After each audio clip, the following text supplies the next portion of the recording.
Kolkata metro নিয়ে বড় update. এই স্টেশনের মাত্র 400 মিটার আগে মিশে যাবে দুটি রুটের লাইন।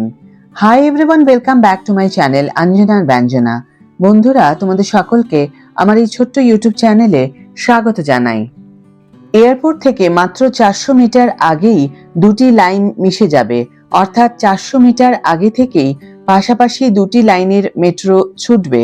অরেঞ্জ ও ইয়েলো লাইনের মেট্রো চলবে। কলকাতার মেট্রোর বড় আপডেট, এবার এয়ারপোর্ট অর্থাৎ দমদম বিমানবন্দরের আগেই মিশে যাবে মেট্রোর দুটি লাইন। নিউ গড়িয়া থেকে এয়ারপোর্ট পর্যন্ত যে মেট্রোর লাইন সেটাই হলো অরেঞ্জ লাইন।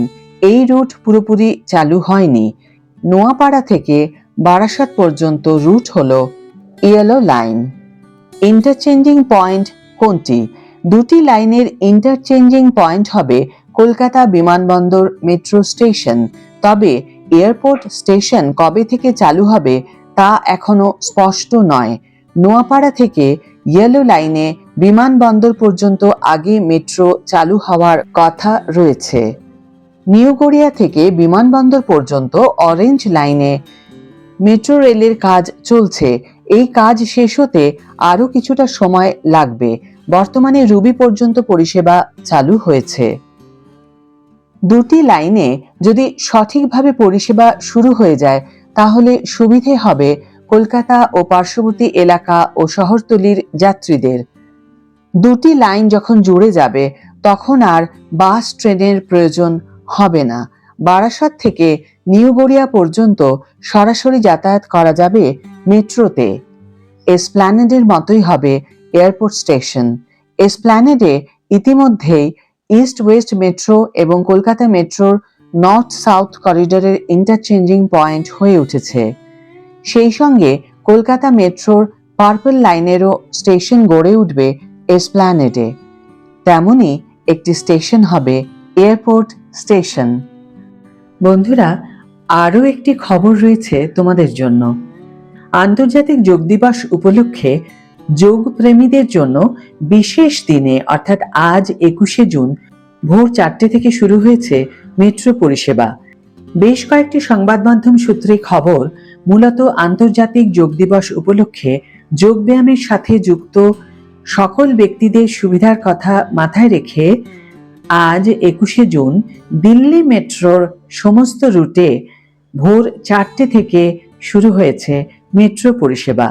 সম্প্রতি দিল্লি মেট্রো রেলওয়ে কর্পোরেশন জানায়, চলতি বছরের 21শে জুন অর্থাৎ শনিবার অর্থাৎ আজ আন্তর্জাতিক যোগ দিবস উপলক্ষে যোগ প্রেমীদের জন্য শহরের সমস্ত মেট্রো রুটে ভোর 4টে থেকে শুরু হয়ে গেছে মেট্রো পরিষেবা। দিল্লি মেট্রো বিবৃতি অনুযায়ী ভোর 4টেতে মেট্রো পরিষেবা শুরু হওয়ার পর প্রতি 30 মিনিট অন্তর প্রতিটি লাইনে চলছে ট্রেন। এখন প্রশ্ন হলো, বাকি দিনগুলোতে মেট্রোর সময় কিরকম থাকবে? দিল্লি মেট্রো কর্তৃপক্ষের তরফে জানানো হয়েছে, শনিবার অর্থাৎ আজ আন্তর্জাতিক যোগ দিবস উপলক্ষেই ভোর 4টে থেকে মেট্রো পরিষেবা চালু হয়। এটি একটি বিশেষ দিনের বিশেষ ব্যবস্থা, কারণ এদিন প্রধান অনুষ্ঠান অর্থাৎ যোগ সঙ্গম শুরু হয় ভোর 6:30 থেকে এবং চলে সকাল 7:45 পর্যন্ত। ফলত শহরের সকল যোগপ্রেমীরা যাতে ওই অনুষ্ঠানে যোগ দিতে পারেন সেই জন্যেই ভোর ভোর মেট্রো পরিষেবা চালু করা হয়েছে। বাকি দিনগুলি যেরকম মেট্রো পরিষেবা চলে সেরকমই চলবে। আজকের ভিডিও এখানেই শেষ করছি বন্ধুরা। ভিডিওটি যদি কার্যকর বলে মনে হয়ে থাকে তাহলে অবশ্যই একটা ছোট্ট করে লাইক দিও, শেয়ার করো বন্ধুদের সাথে, কমেন্ট করে জানিও তোমাদের মতামত। যারা এখনো আমার চ্যানেলটিকে সাবস্ক্রাইব করোনি তারা অবশ্যই চ্যানেলটিকে সাবস্ক্রাইব করে আমার পাশে থেকো, আর যারা অলরেডি সাবস্ক্রাইব করে দিয়েছো তাদের জন্য আমার অনেক ভালোবাসা এবং অনেক ধন্যবাদ। আজ তাহলে বিদায় বন্ধু, দেখা হবে পরের ভিডিওতে। ভালো থেকো, সুস্থ থেকো, সঙ্গে থেকো।